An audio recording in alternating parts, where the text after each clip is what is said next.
Hari ini kita nanya sama kiai, mungkin jawabannya seminggu ke depan. Kalau kiai yang bertanggung jawab, kalau yang nggak bertanggung jawab aja jawab situ juga. Paling jawabannya menurut saya gitu biasanya. Tahu kiai yang bertanggung jawab ditanya kan dia ntar minggu depan aja ya, gue cariin dalilnya dulu. Biasanya begitu. Nah, besok orang nggak mau lagi nanya dengan jeda waktu seminggu. Kenapa? Dia tanya hari ini dengan AI, dia pencet itu. Ya. Ini baru chat GPT saja dia tanya langsung keluar jawaban BJR itu. Kalau sekedar ilmu, besok orang nggak butuh kiai, nggak butuh ulama, nggak butuh ustadz. Kalau sekedar ilmu. Tapi apakah kiai dan ulama kehilangan peran? Tidak. Karena sekedar pengetahuan bisa didapatkan lewat dunia digital. Tapi yang namanya contoh dan keteladanan tidak bisa didapatkan lewat mesin, kecuali lewat perilaku langsung. Padahal doa kita kalau subuh kan dianjurkan baca Allahumma gfir li ummati sayyidina Muhammad, Allahumma arham ummata, Allahumma jbur ummata, Allahumma stur ummata. Itu kan semua doa bukan buat diri kita tapi buat bersama.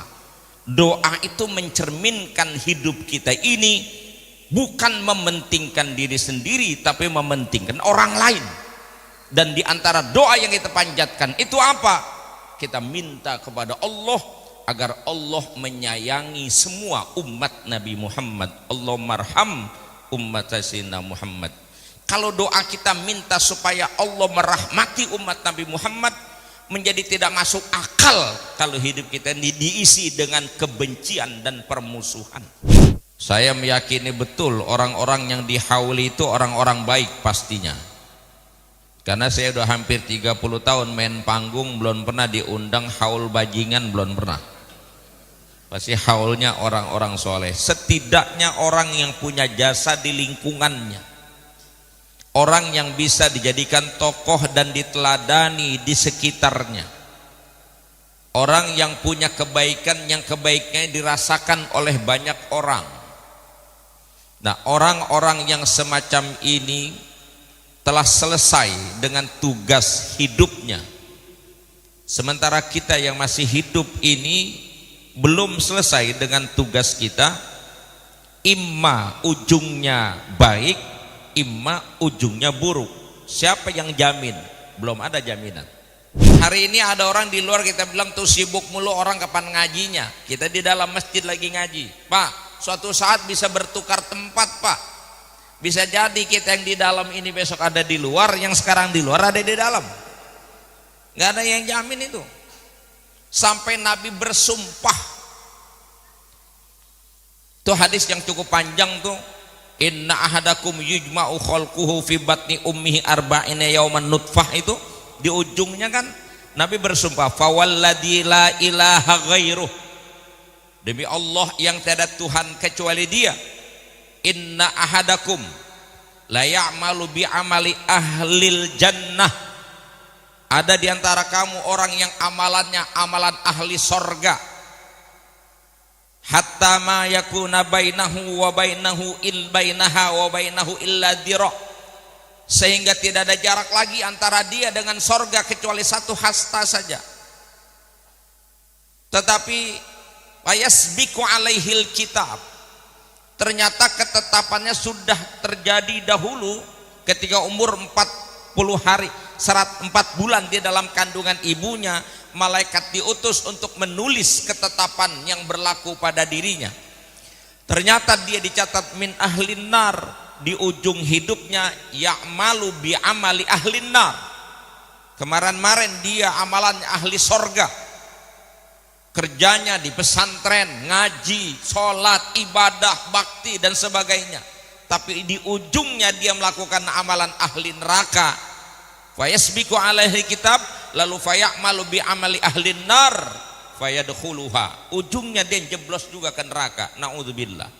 Wa'izatun hasanah yang akan disampaikan oleh Al-Mukarram Muhtaram Bapak Dr. Andes Kiai Haji Zuhri Yaqub MA, Wakil Rais Suriah PWNU DKI Jakarta. Dengan tidak mengurangi rasa hormat, waktu dan tempat disilahkan. Sallu ala Muhammad.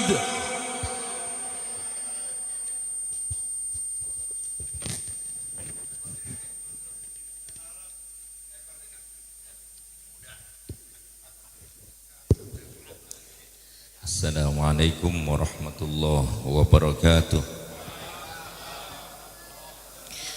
Alhamdulillah nahmaduhu wa nusalli wa nusallimu ala rasulihil karim hamidan wa musalliyan wa musallimah hadratil mukarramin wal muhtaramin, para alim ulama, para habaib, para asatid, para orang tua, para tokoh masyarakat, pengurus masjid dan seluruh panitia pelaksana, sahibul wasilah Ustadz Lukman yang masih jatuhnya menantu sepupu, seluruh jamaah yang mudah-mudahan kita semua senantiasa dirahmati dan diberkahi Allah Subhanahu wa ta'ala. Alhamdulillah malam ini kita bisa hadir dalam acara haul sekaligus tawakufan menjelang datangnya bulan suci Ramadan. Dalam rangka haul ini saya mengutipkan qaul dari sahabat Abdullah bin Mas'ud yang qaul tersebut dikutip di dalam kitab Al-Majalisus Sunniyah fit Talabbusi bis Sunnah. Ini supaya nanti jangan keliru, ada Al-Majalisus Saniyah, ada juga, ada lagi kitab namanya Al-Majalisus Sunniyah fit Talabbusi bis Sunnah. Di dalam kitab itu Abdullah bin Mas'ud mengatakan, man kana mustannan falyastanna biman qad mat fa innal hayya la yu'manu minal fitnah. Man kana mustannan ay man arada ayyastanna, siapa orang yang ingin mengambil contoh, mengambil teladan, mengikuti jalan hidup seseorang, maka falyastanna biman qad mat, hendaklah dia mengambil contoh jalan hidup orang yang sudah meninggal dunia. Kenapa bukan ngikutin yang masih hidup? Nintai lain judulnya ntar. Karena alasan beliau itu li'annal hayya, karena orang yang masih hidup, la yu'manu minal fitnah, belum atau tidak dirasa aman dari adanya fitnah di akhir kehidupan. Orang-orang tua kita, ulama kita, guru-guru kita yang sudah mendahului kita, kita yakin dengan husnuzan kita, mereka husnul khatimah. Saya meyakini betul orang-orang yang dihauli itu orang-orang baik pastinya. Karena saya sudah hampir 30 tahun main panggung, belum pernah diundang haul bajingan, belum pernah. Pasti haulnya orang-orang soleh, setidaknya orang yang punya jasa di lingkungannya, orang yang bisa dijadikan tokoh dan diteladani di sekitarnya, orang yang punya kebaikan yang kebaikannya dirasakan oleh banyak orang. Nah, orang-orang yang semacam ini telah selesai dengan tugas hidupnya, sementara kita yang masih hidup ini belum selesai dengan tugas kita. Imma ujungnya baik, imma ujungnya buruk. Siapa yang jamin? Belum ada jaminan. Makanya ketika kita menemukan sabda Nabi, yamutul mar'u ala ma'asha alaih wa yub'atul mar'u ala ma mata alaih, itu menjadi penting bagi kita, bahwa seseorang akan mati sesuai dengan cara dan pola hidupnya, dan seseorang akan dibangkitkan kelak di padang mahsyar sesuai dengan bagaimana kondisi matinya. Ini kalau kita nih ngumpul kayak begini melulu nih, kegiatan kita kayak begini terus nih, insya Allah husnul khotimah kita. Jadi kebiasaan itu. Makanya kita perlu meneladani orang-orang yang bisa dijadikan contoh dan teladan. Kalau yang sudah meninggal dunia husnul khotimah, ya sudah, itu sebuah kepastian. Keteladannya abadi bagi kita. Tapi kalau yang masih hidup nih, saya walaupun megang mic ini depan para kiai, para ulama, para habaib, depan bapak semua, ini lagi ngomong ini kayak orang bener banget nih. Kalau ngomong begini nih, kagak ada jaminan Pak, saya ini akan akhir hidup saya dengan baik, kecuali hanya permohonan dan harapan saya supaya saya bisa husnul khotimah. Amin Pak. Karena orang bisa berubah-berubah Pak. Hari ini ada orang di luar, kita bilang tuh sibuk mulu, orang kapan ngajinya. Kita di dalam masjid lagi ngaji. Pak, suatu saat bisa bertukar tempat Pak. Bisa jadi kita yang di dalam ini besok ada di luar, yang sekarang di luar ada di dalam. Gak ada yang jamin itu. Sampai Nabi bersumpah. Itu hadis yang cukup panjang tuh. Inna ahadakum yujma'u khalquhu fi batni ummihi arba'ina yawman nutfah, itu di ujungnya kan Nabi bersumpah, fawalladzi la ilaha ghairuh, demi Allah yang tiada Tuhan kecuali Dia, inna ahadakum la ya'malu bi amali ahlil jannah, ada di antara kamu orang yang amalannya amalan ahli sorga, hatta ma yakuna bainahu wa bainahu bainaha wa bainahu illa dhira', sehingga tidak ada jarak lagi antara dia dengan sorga kecuali satu hasta saja. Tetapi wayasbiqu alaihil kitab, ternyata ketetapannya sudah terjadi dahulu ketika umur 40 hari 4 bulan di dalam kandungan ibunya, malaikat diutus untuk menulis ketetapan yang berlaku pada dirinya. Ternyata dia dicatat min ahlin nar, di ujung hidupnya ya'malu bi amali ahlin nar. Kemarin-marin dia amalannya ahli sorga, kerjanya di pesantren, ngaji, sholat, ibadah, bakti dan sebagainya. Tapi di ujungnya dia melakukan amalan ahli neraka. Fayasbiqu alaihi kitab, lalu fayamalu bi amali ahlin nar fayadkhuluha, ujungnya dia jeblos juga ke neraka, naudzubillah. Nah gitu. Sebaliknya, wa inna ahadakum la ya'malu bi amali ahlin nar, ada di antara kamu yang amalannya amalan ahli neraka. Enggak kenal masjid, enggak kenal taklim, enggak kenal pesantren, pokoknya brengsek banget udah. Amalan setan, betul. Sehingga orang bilang tidak ada jarak antara dia dengan neraka. Ini Pak, mati langsung nyungsep ini urusan. Tetapi fayasbiqu alaihil kitab, ketetapan Allah telah terdahulu ditetapkan. Yang bahasa Nabi itu namanya rufi'atil aqlam wa jaffatis suhuf. Kolam menulis nasib sudah diangkat dan tulisannya sudah kering. Dia termasuk min ahlil khair. Fayamalu bi amali ahlil jannah, di akhir hidupnya dia melakukan amalan ahli sorga. Fayadkhuluha, ujungnya dia masuk juga. Tapi jangan baca hadis ini kemudian bilang ya kalau gitu mah udah gak usah ngapa-ngapain, emang udah ditentuin sama Allah begitu, ya udah tinggal nunggu akhir aja. Ya nggak begitu. Ini makna hadisnya ini bicara tentang khauf dan roja. Khauf dan roja bagi orang-orang yang sedang dalam keadaan maksiat, dia tidak boleh kehilangan rojanya, harapannya bahwa masih terbuka peluang sampai akhir hidup kita, sampai Israel menjemput kita, peluang kita sampai di situ. Nggak boleh ada putus asa, roja harus dibangun terus. Maka saya kalau ketemu ahli maksiat kita gede-gedein aja rasanya. Ya, kita bilang begitu, sama dengan cerita orang yang membunuh 99, dia mau tobat, ketemu ahli ibadah, ditakut-takutin dia.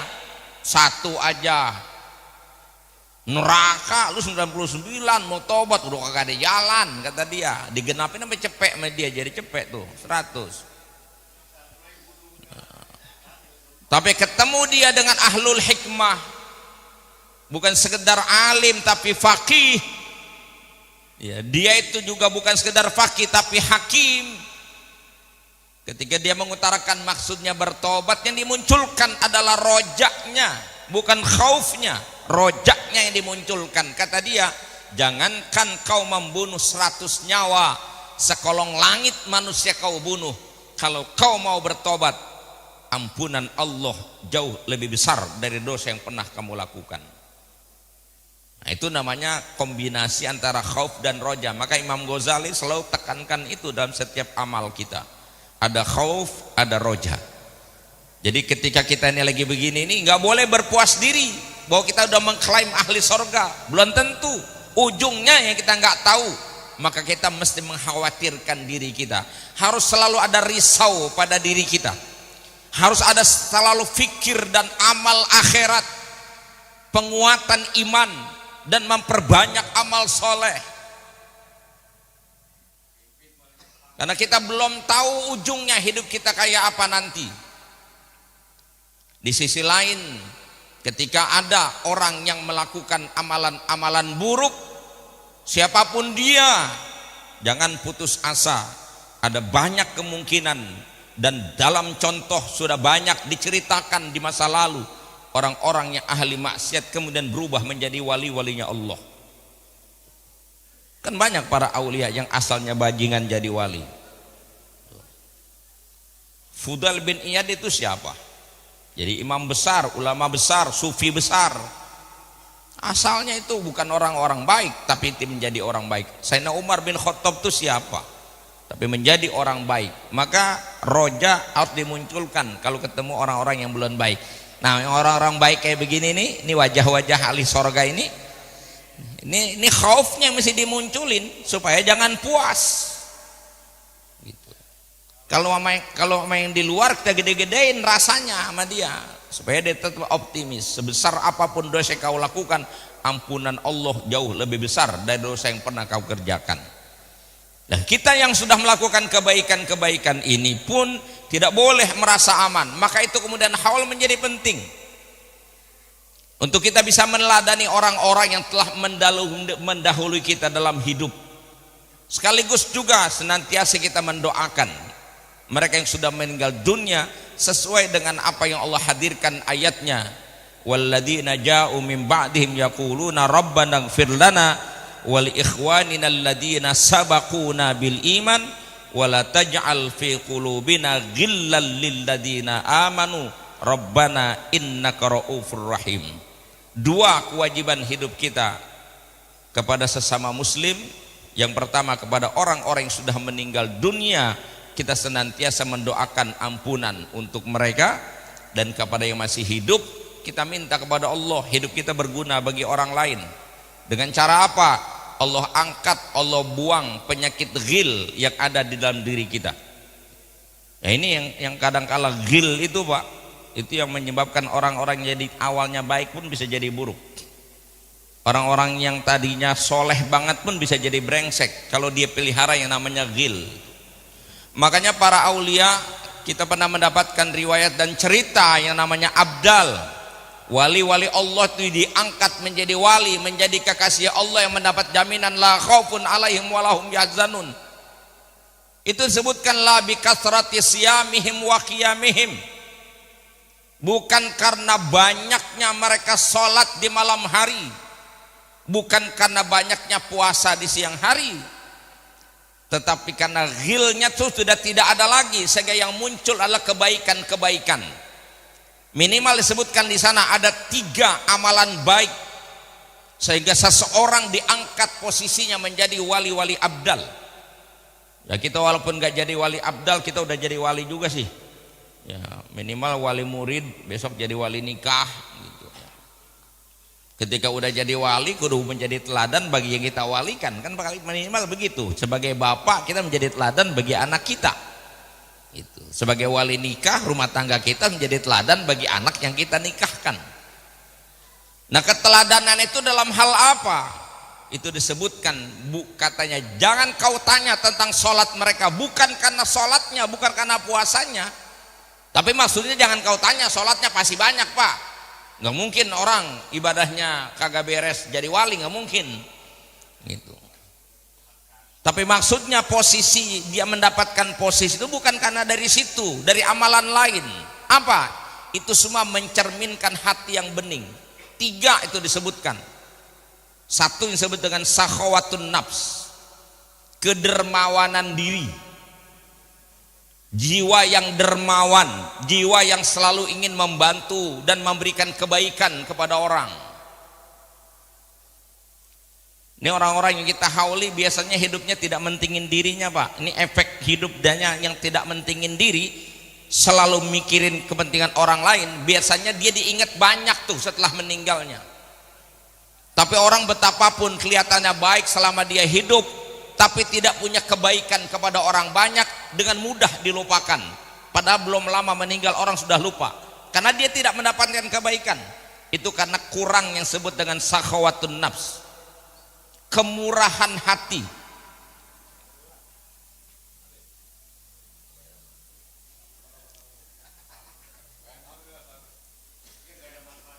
Enggak ada manfaat bagi orang banyak. Kan itu yang disebut oleh Nabi, khairun nas anfa'uhum linnas, itu yang paling populer. Tapi ada riwayat lain bahasanya bukan begitu ya. Ahabbun nas indallah anfa'uhum linnas. Manusia yang paling dicintai Allah adalah manusia yang hidupnya paling banyak memberikan manfaat bagi orang lain. Gak mungkin kita dikatakan bermanfaat kalau kita tidak memberikan manfaat.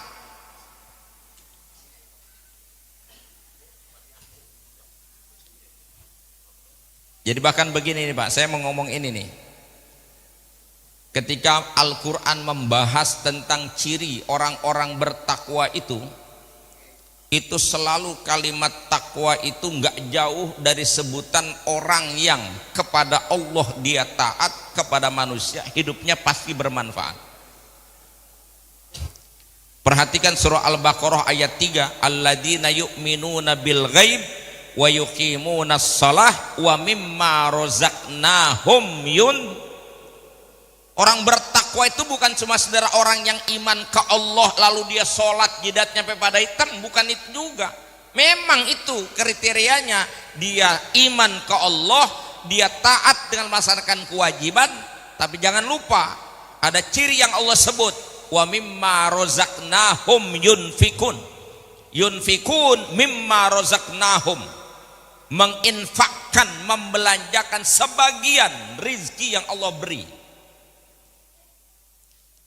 Kemudian Al-Baqarah 177 panjang bicara tentang albir. Siapa yang disebut orang bertakwa itu?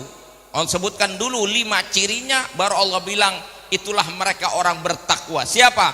Wa atal mala ala hubbih, orang yang selalu bersedia memberikan sebagian hartanya dengan senang hati. Zawil qurba wal yatama wal masakin wabnas sabili wasailina fir riqab, memberikan sebagian hartanya kepada karib kerabatnya, anak-anak yatim, orang miskin, budak hamba saya dan sebagainya. Ali Imran atas 133 134, wasari'u ila magfiratin min rabbikum wa jannatin arduhas samawati wal ardu iddat lil muttaqin. Surga itu disediakan oleh Allah buat hamba yang bertakwa. Lalu siapa ini maksud bertakwa ini?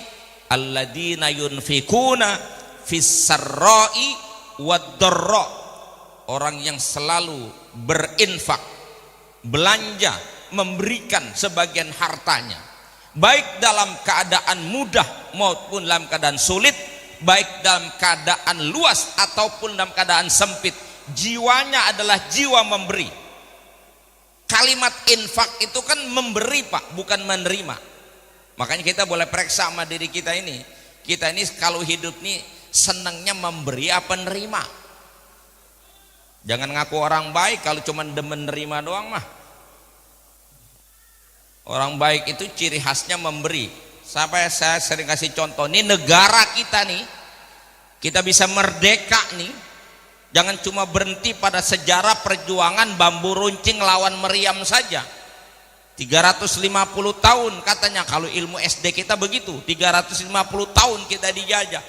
Ujungnya kemudian dikasih merdeka oleh Allah hanya dengan bambu runcing ngelawan meriam. Bukan masalah bambu runcingnya, Pak.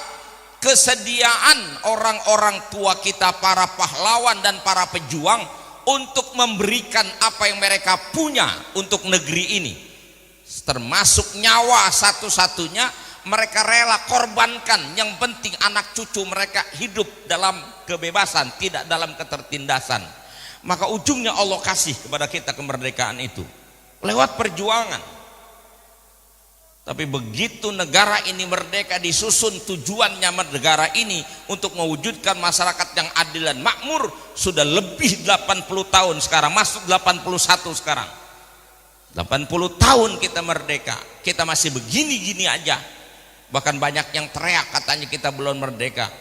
Kalau saya nggak setuju, udah merdeka, jangan bilang nggak belum merdeka. Ini nikmat dari Allah. Syukuri bahwa ente masih susah tuh nasib ente. Gitu. Jangan suka nyalahin orang. Cuman maksud saya, kenapa dulu kita dijajah, nasib kita seperti itu? Wajar, namanya orang terjajah, tertindas. Tapi setelah merdeka, kenapa kita masih begini-gini juga? Itu karena perbedaannya. Dulu orang tua kita memberikan apa yang mereka bisa dan maka mereka mampu apa yang mereka punya untuk negeri ini. Sekarang setelah negeri ini diurus oleh bangsa kita sendiri, yang ngurus lebih banyak ngambil dan nerima ketimbang memberi. Itu masalahnya. Sama di rumah tangga juga, Pak, jangan ngarep rumah tangga bakal sakinah, rumah tangga bakal damai kalau dua-duanya cuma nerima doang, kagak mau memberi. Suami senangnya dibagi sama bininya, dilayanin, tapi memberi kagak mau. Bagaimana pelayanan mau paripurna? Bedak aja kagak jelas. Gitu. Bini juga begitu, maunya nerima doang, kagak mau ngelayanin laki. Lah enek lakinya. Gitu. Kan baru akan baik kalau suami senang memberi, istri pun senang memberi. Top baru. Itu namanya sahawatun nafs. Kita minta sama Allah dibuang tuh ghil kita tuh. Jadi tipikal orang baik dalam konsep Quran adalah orang yang suka memberi, dan itu dimungkinkan ketika kita punya yang namanya sahawah dalam diri kita, termasuk memaafkan. Jadi katakan sahawatun nafs itu punya jiwa senang memaafkan orang tanpa menunggu minta maaf orang. Itu yang Nabi katakan kepada kita, silman qata'ak wa'fu amman zalamak wa'ti amman haramak. Sambung hubungan orang yang mutusin, wa'fu amman zalamak, maafkan orang yang jahat kepadamu, wa'ti amman haramak, beri orang yang tidak pernah mau memberi. Itu akhlak yang agung dan tidak mungkin bisa dijalanin kalau di sini ada ghil. Yang kedua, salamatus sadr, punya jiwa yang damai, hati yang lempeng. Ini masalahnya kalau hati bengkok, ribet udah hidup dah. Kaca apa kalau miring, kita ngaca lewat mana juga nggak ada benernya tuh kaca. Ada kaca yang cekung, Pak, kita ngaca bukan bikin cakep, bikin jelek, emang kacanya cekung gitu. Atau kita pakai kacamata hitam, jangan ngelihat orang di depan kita pasti bening, nggak ada, hitam semua, kacanya hitam. Hidup juga begitu nih, kalau hati burak, Pak, ngelihat apa-apanya nggak ada yang bagus, jelek semua. Ya, gitu. Ini hati. Salamatus sadr, hati yang lempeng, hati yang bening. Jadi yang muncul husnuzon, bukan suudzon. Gitu. Itu kewajiban kita dalam bergaul seperti itu. Dalam Al-Quran kewajiban kita adalah hilang nih yang keburukan-keburukan dalam hati kita. Yang kita munculkan adalah kebaikan, yaitu salamatus sadr. Ya, salamatus sadr itu diantaranya begini, Pak. Kalau ngelihat orang itu jangan selalu ngelihat jeleknya, lihat baiknya. Kalau hatinya bengkok tuh ngeliat orang kaya aja bawahnya curiga aja dia. Gue curiga nih dia kaya, bisa jadi kaya begini, sekolahnya bareng sama gue, pinter-pinter amat juga kagak, tapi ngapa bisa begini? Pasti ini mah kayaknya ada yang kagak beres ini. Dia curiga aja sama orang. Dia tahu kagak apa kagak, mainnya curiga melulu. Masya Allah. Dan orang yang begini biasanya suka sibuk mulu, sibuk sama urusan orang, nggak pernah jibukin sama urusannya sendiri. Padahal